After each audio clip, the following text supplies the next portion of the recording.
Hello friends, मैं अमरीन सिंह आप सभी का अपने YouTube channel tip top classes पे बहुत बहुत स्वागत करता हूं। दोस्तों, आज हम लेकर आए हैं एंशियंट हिस्ट्री के टॉप 10 क्वेश्चंस। ये क्वेश्चंस बहुत ही ज़्यादा इंपॉर्टेंट हैं और सभी एग्ज़ाम के लिए आपके इंपॉर्टेंट है। आप लोग जानते ही हैं, इतिहास का महासंग्राम सीरीज़ आ रही है, तो उस सीरीज़ के बारे में आपको अच्छे से नॉलेज हो गया होगा कि कितने अच्छे क्वेश्चन यहाँ पर कवर किए जाते हैं। तो इस सीरीज़ को स्टार्ट करने से पहले आप ज़्यादा से ज़्यादा इसको शेयर कर दीजिए और वीडियो को लाइक करिएगा। चलिए स्टार्ट करते हैं अपने फर्स्ट क्वेश्चन। पहला क्वेश्चन है, निम्नलिखित में से कौन सा सिंधु घाटी की सभ्यता से संबंधित स्थल नहीं है। क्वेश्चन है कि निम्नलिखित में से कौन सा सिंधु घाटी की सभ्यता से संबंधित स्थल नहीं है। तो सिंधु घाटी सभ्यता में कालीबंगा का प्रयोग हुआ है, रोपड़ का प्रयोग हुआ है और लोथल का प्रयोग हुआ है, लेकिन पाटलिपुत्र का प्रयोग नहीं हुआ है सिंधु घाटी सभ्यता में। ये पाटलिपुत्र का प्रयोग होता है हमारा सिंधु घाट काल पाटलिपुत्र का प्रयोग 16 महाजनपदों में अस्तित्व में आया था। ठीक है, तो यहाँ पर सही ऑप्शन आपका हो जाएगा पाटलिपुत्र। पाटलिपुत्र का संबंध सिंधु घाटी सभ्यता से नहीं है, जबकि कालीबंगा, रोपड़ तथा लोथल का संबंध सिंधु घाटी सभ्यता से है। चलते हैं नेक्स्ट क्वेश्चन की ओर। भारत में निम्नलिखित के आने का सही कालानुक्रम क्या है। भारत में निम्नलिखित के आने का सही कालानुक्रम क्या है। पहले सोने के सिक्के, सेकंड ऑप्शन है आपका आहत मुद्रा चांदी के सिक्के, थर्ड ऑप्शन है लोहे का हल, फोर्थ ऑप्शन नगर संस्कृति। तो इसमें कह रहा है कि सही काल कौन सा है। तो ध्यान रखिए, सबसे पहले सोने के सिक्के कहाँ कब यूज़ किए गए। सोने के सिक्कों का प्रयोग मौर्योत्तर काल में हुआ था। सोने के सिक्कों का प्रयोग मौर्योत्तर काल में हुआ। इसके पहले आहत चांदी के सिक्के बुद्ध काल में यूज़ किए गए थे। बुद्ध काल में यूज़ किए गए, इट मीन्स 6-7 BC सेंचुरी के आसपास। और लोहे का हल आप जानते हैं उत्तर वैदिक काल, ऋग्वैदिक काल नहीं, उत्तर वैदिक काल में यूज़ किया गया, लगभग 1000 ईस्वी में, ईसा पूर्व। नगर संस्कृत का प्रयोग, सबसे पहले नगर संस्कृत कब बनी थी, सिंधु घाटी सभ्यता। ठीक है, तो सबसे पहले आपका सिंधु घाटी सभ्यता, आप जब इतिहास पढ़ते हैं तो सबसे पहले सिंधु घाटी सभ्यता, यानी कि 4 नंबर आपका सही। उसके बाद आपका आता है लोहे का हल 4-3। उसके बाद आपका आता है चांदी के सिक्के या बुद्ध काल। उसके बाद आता है लास्ट में सबसे क्या आता है, मौर्य वंश। तो यहाँ पर फर्स्ट ऑप्शन 4-3-2-1 सही ऑप्शन कौन सा आपका हो जाएगा, डी ऑप्शन 4-3-2-1 ऑप्शन आपका सही हो जाएगा। चलते हैं नेक्स्ट क्वेश्चन की ओर। थर्ड क्वेश्चन है, मगध मगध के किस प्रारंभिक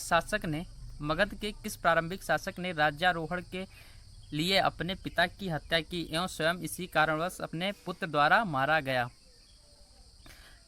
तो कौन सा था। पहला ऑप्शन है आपका बिंबिसार, सेकंड ऑप्शन है अजातशत्रु, थर्ड ऑप्शन है उदयीन और लास्ट ऑप्शन है आपका नागदशक। तो ध्यान रखिएगा, सही ऑप्शन यहाँ पर होता है अजातशत्रु। हर्यक वंश की स्थापना बिंबिसार ने की थी। हर्यक वंश के संस्थापक बिंबिसार थे और बिंबिसार की हत्या किसने की, बिंबिसार का ही बेटा अजातशत्रु होता है। तो अपने पिता की हत्या अजातशत्रु कर देता है और गद्दी पर बैठ जाता है। अजातशत्रु का बेटा होता है उदयन अजातशत्रु का बेटा होता है। तो ये उदयन भी अपने पिताजी की हत्या करके खुद गद्दी पर बैठता है। तो यहाँ पर 3 क्वेश्चन आपके बनते हैं कि हर्यक वंश का संस्थापक कौन था। तो आपका बिंबिसार हो जाएगा सही। और सेकंड ऑप्शन, ये मगध के किस प्रारंभिक शासक ने राज्यारोहण के लिए अपने पिता की हत्या की, तो वो कौन होता, अजातशत्रु, जिसके कारण अपने पुत्र द्वारा मारा गया था अजातशत्रु। उदयन भी जो है अपने पिता की हत्या करके गद्दी पर बैठा था। तो याद रखिएगा कि हर्यक वंश को पितृहंता वंश भी कहा जाता है। हर्यक वंश को पितृहंता यानी कि पिता की हत्या करके इस वंश पर राजा गद्दी पर बैठा, तो इसको कहा जाता है पितृहंता वंश। और अजातशत्रु का ध्यान रखें, अगर क्वेश्चन आ जाता है कि पितृहंता शासक किसे कहा जाता है, तो पहला आपका ऑप्शन सही होता है अजातशत्रु को पितृहंता शासक कहा जाता है। तो यहाँ पर सही ऑप्शन जो इस क्वेश्चन के लिए है वो है आपका अजातशत्रु, यहाँ पर सही ऑप्शन है। चलते हैं नेक्स्ट क्वेश्चन की ओर। फोर्थ क्वेश्चन क्या है, निम्नलिखित में से कौन सी एक ऋग्वैदिक आर्यों की लाक्षणिक विशेषता नहीं है। कौन सी ऋग्वैदिक काल की विशेषता नहीं है। तो फर्स्ट ऑप्शन है वे अश्वों, कौन सी विशेषता यानी कि कौन सा काम जो है ऋग्वैदिक काल में नहीं होता था। वे अश्वों रथों और कांस्य के उपयोग से परिचित थे। ठीक है, और वे लौह के उपयोग से परिचित थे। वे गौ से परिचित थे जो संपत्ति का सर्वाधिक महत्वपूर्ण रूप थी। ठीक है। वे ताम्र और आधुनिक हल फाल के उपयोग से परिचित थे। तो आपका यहाँ ऑप्शन ऋग्वैदिक आर्य किस चीज़ से परिचित नहीं थे, कि वे लोहे से, ऋग्वैदिक काल के लोग लोहे से परिचित नहीं थे, लोहे से परिचित नहीं थे। सही ऑप्शन मैंने अभी इसके ऊपर क्वेश्चन तो था उसमें बताया था कि लोहे से परिचित नहीं थे। ये ऋग्वैदिक काल के जितने भी आर्य थे लोहे से परिचित नहीं थे। और ये कब आया लोहा, लोहा का यूज जब हुआ था। अब अगर आपका क्वेश्चन आता है लोहे का उपयोग किसने किया, ऋग्वैदिक काल के लोगों ने और उत्तर वैदिक काल के लोगों ने, या इनमें से दोनों, या इनमें से कोई नहीं। तो ध्यान रखिएगा उत्तर वैदिक काल आपका यहाँ पर सही होता है। ऋग्वैदिक काल एक आता है, एक आता है आपका उत्तर वैदिक काल। ध्यान रखिएगा उत्तर वैदिक काल के लोगों ने लोहे का प्रयोग किया था और ऋग्वैदिक काल के लोगों ने लोहे का प्रयोग नहीं किया था। तो इसका एक्सप्लेनेशन देख लेते हैं। ऋग्वैदिक आर्य गाय को पालते थे तथा वे पशुपालक थे। वे कृषि उपकरणों से परिचित नहीं थे। तो ध्यान रखिए ऋग्वैदिक काल के लोग क्या करते थे, पशुपालक थे। इनका काम था पशुपालन का, इनका प्रमुख कार्य क्या था, पशुपालन था। ठीक है। उत्तर वैदिक काल के लोगों का प्रमुख कार्य क्या हो गया, कृषि प्रधान हो गए। और ध्यान रखिएगा सिंधु के लोग क्या थे, कृषि प्रधान थे।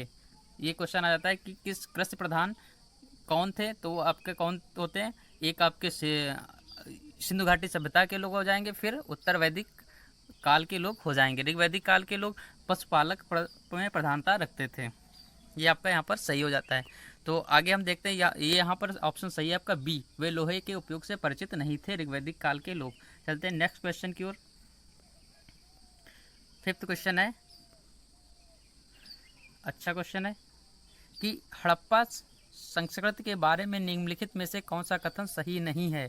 तो यह उपमहाद्वीप में प्रारंभिक नगरों की साक्षी रही है। तो प्रारंभिक नगर बने थे, नगर बहुत ही अच्छे तरीके से बने थे। ठीक है। तो हड़प्पा सभ्यता में नगर बहुत ही अच्छे तरीके सुनियोजित तरीके से बने थे। और मैंने बताया था ग्रिड ऑन मेथड या जाल की पद्धति से बने थे। और नगर बहुत ही अत्यंत यानी कि सुचारू, यानी कि क्या कह सकते हैं कि बिल्कुल ही सुनियोजित तरीके से बने हुए थे। बी ऑप्शन क्या है, इसमें दाईं ओर से बाईं ओर लिखी जाने वाली लिपि के प्रथम उपयोग का संकेत। तो ये भी आपका सही है। ठीक है। तो इसमें दाएं से बाएं लिपि लिखी जाती थी जिसे हलावर्त कहा जाता है। हलावर्त लिपि दाएं से बाएं लिखी जाती है, हल के आकार से, जिसे हल की जुताई नहीं होती है उस प्रकार से हलावर्त लिपि लिखी जाती थी। दाईं ओर से बाईं ओर को लिखे जाने वाली रूप के उपयोग मिले हैं। सी ऑप्शन आपका होता है, इसमें मूर्त बनाने की कला के माध्यम के रूप में लोहे का प्रयोग। देख रहे हैं लोहे का प्रयोग आ गया, लोह का उपज्ञात उपयोग का प्रमाण है। तो अब जानते हैं लोहे का प्रयोग सिंधु घाटी सभ्यता, हड़प्पा सभ्यता, उसके बाद ऋग्वैदिक काल आया, फिर उत्तर वैदिक काल था। तो उत्तर वैदिक काल में लोहे का प्रयोग होता है। तो यही क्या है, गलत है। और इसमें मूर्त बनाने की कला के एक माध्यम के रूप में पत्थर के सबसे आरंभिक ज्ञात उपयोग का प्रमाण मिला, ये भी आपका सही है। तो यहाँ पर आपका क्या कह रहा है, नहीं, सही नहीं है। तो बाकी ये तीनों सही है, जो सही नहीं है तो ये है सी ऑप्शन, जो गलत है वही सही है इस क्वेश्चन के लिए, क्योंकि यहाँ पर नहीं ऑप्शन दिया गया है। तो सी ऑप्शन है कि हड़प्पा संस्कृत के लोग लोहे से परिचित नहीं थे। चलते हैं नेक्स्ट क्वेश्चन की ओर। हमारा क्वेश्चन है, पुरी में रथ यात्रा किसके सम्मान में निकाली जाती है। तो पुरी में रथ यात्रा किसके सम्मान में निकाली जाती है, इंपॉर्टेंट क्वेश्चन। अभी इस समय ज्वलंत मुद्दे पे चल रहा है, क्योंकि पुरी की रथ यात्रा निकाले तो पहले सुप्रीम कोर्ट ने रोक लगाई, फिर उसके बाद बोल दिया कि ये जो है हमारी परंपरा चली आ रही सनातन से, तो इसको रोका नहीं जा सकता है। ठीक है। तो ये पुरी में रथ यात्रा किसके सम्मान में निकाली जाती है, किसके सम्मान में निकाले थे। पहला ऑप्शन भगवान राम के, सेकेंड ऑप्शन भगवान विष्णु के, सी ऑप्शन है आपका भगवान जगन्नाथ के, एंड लास्ट ऑप्शन है आपका भगवान शिव के। तो ध्यान रखिए पुरी में रथ यात्रा भगवान जगन्नाथ के सम्मान में निकाली जाती है। सी ऑप्शन आपका यहाँ पर सही हो जाएगा, भगवान जगन्नाथ के सम्मान में निकाली जाती है। यह कार्यक्रम प्रतिवर्ष आषाढ़ माह के शुक्ल पक्ष में आयोजित किया जाता है। तो यहाँ पर सही ऑप्शन आपका हो जाता है भगवान जगन्नाथ। पुरी कहाँ है तो आपको पता होगा, उड़ीसा में है। ये पुरी उड़ीसा में है, जगन्नाथ भगवान के लिए फेमस है। चलते हैं सेवेंथ क्वेश्चन देखते हैं। निम्नलिखित व्यक्ति भारत में किसी न किसी समय आए, इनका सही कालक्रम लिखना है हमको। तो पहला नंबर पे फाहियान, दूसरे नंबर पे इत्सिंग, तीसरे नंबर पे आपके मेगास्थनीज, चौथे नंबर पे हैं वेनसांग। तो सबसे पहले कौन आया था? सबसे पहले ध्यान रखिए मेगास्थनीज आया था। मेगास्थनीज कब आया था? चंद्रगुप्त मौर्य के काल में सबसे पहले, ये सही है। पहले नंबर पे मेगास्थनीज। दूसरे में कौन आया? दूसरे में कौन आता है? फाहियान। फाहियान कब आया था? चंद्रगुप्त विक्रमादित्य के काल में आया था। दूसरे नंबर पे कौन हो जाएगा? फाहियान। तीसरे नंबर पे वेनसांग आया था। वेनसांग किसके काल में आया था? हर्ष के काल में आया था। तो और इत्सिंग हर्ष के काल के बाद आया था। तो आपका सही ऑप्शन जो हो जाता है वो सही होगा यहाँ पर। सबसे पहले तीसरा, फिर पहला, फिर चौथा, दूसरा। तीसरा, पहला, चौथा, दूसरा। तो यहाँ पर तीसरा, पहला, चौथा, दूसरा, बी ऑप्शन आपका सही हो जाएगा। देखते हैं इसका एक्सप्लेनेशन। तो यहाँ पर दिया गया मेगास्थनीज चंद्रगुप्त मौर्य के शासनकाल में आया था। शेल्कोनिकेटर का दूत था। इसने आकर के इंडिका पुस्तक लिखी थी। फाहियान चंद्रगुप्त विक्रमादित्य के काल में आए और इन्होंने यहाँ पर आकर के पुस्तक कौन सी लिखी? फूको की पुस्तक लिखी। वेनसांग हर्षवर्धन के काल में आए, इन्होंने कौन सी पुस्तक लिखी? सीयू की पुस्तक लिखी। और इत्सिंग 7वीं शताब्दी में हर्षवर्धन के शासनकाल के बाद आया था। तो यहाँ पर आपका सही ऑप्शन जो हो जाता है वो बी ऑप्शन सही होगा। चलते हैं नेक्स्ट क्वेश्चन की ओर। अच्छा क्वेश्चन है ये, बहुत ज़्यादा क्वेश्चन पूछा जाता है। निम्नलिखित में से कौन सा एक चोल राजाओं द्वारा बनाया गया मंदिर है? चोल राजाओं द्वारा बनाया गया मंदिर कौन सा है? फर्स्ट ऑप्शन है बृहदीश्वर मंदिर, तंजावुर में जो स्थित है। मीनाक्षी मंदिर जो मदुरई में है। या सी ऑप्शन है आपका श्रीरंगम मंदिर जो तिरुचिरापल्ली में स्थित है। डी ऑप्शन आपका होता है दुर्ग मंदिर जो ऐहोल में स्थित है। तो यहाँ पर सही ऑप्शन होता आपका है बृहदीश्वर मंदिर बनवाया था चोल राजाओं ने। चोल शासक जो है बृहदीश्वर मंदिर का निर्माण प्रसिद्ध चोल शासक थे राजराज प्रथम ने यह मंदिर बनवाया था। राज फर्स्ट ने यह मंदिर बनवाया था बृहदीश्वर मंदिर। तो सही क्वेश्चन ऐसे आ जाता है कि बृहदीश्वर मंदिर का निर्माण किसने कराया? तो राज प्रथम ने। या क्वेश्चन आएगा कि बृहदीश्वर मंदिर का निर्माण किसने कराया? ऑप्शन दिएगा चोल, पल्लव, कुषाण, चालुक्य, कोई भी दे दिएगा। तो यहाँ पर चोल आपका ऑप्शन सही होगा। कई इस टाइप के क्वेश्चन बन सकते हैं। ये आपका ऑप्शन दिया गया। एक्सप्लेनेशन है तंजावुर के बृहदीश्वर मंदिर का निर्माण चोल शासक राज प्रथम द्वारा करवाया गया था। भगवान शिव का यह मंदिर दक्षिण भारतीय मंदिरों में सबसे विशाल है। मदुरई के मीनाक्षी मंदिर के वर्तमान स्वरूप का श्रेय विजयनगर शासकों को जाता है। चलते हैं नेक्स्ट क्वेश्चन की ओर। प्राचीन भारत का नेपोलियन किसे कहा जाता है? प्राचीन भारत का नेपोलियन किसे कहा जाता है? इंपॉर्टेंट क्वेश्चन है। तो प्राचीन भारत का नेपोलियन चंद्रगुप्त मौर्य को कहा जाता है, या पुष्यमित्र को कहा जाता है, कनिष्क को कहा जाता है। डी ऑप्शन है आपका समुद्रगुप्त को कहा जाता है। तो सही ऑप्शन आपका होता है समुद्रगुप्त को प्राचीन भारत का नेपोलियन कहा जाता है। तो यहाँ पर सही ऑप्शन हो गया समुद्रगुप्त। डी ऑप्शन आपका सही है। तो लास्ट क्वेश्चन है आपका, परम भागवत उपाधि धारण करने वाला प्रथम गुप्त शासक कौन था?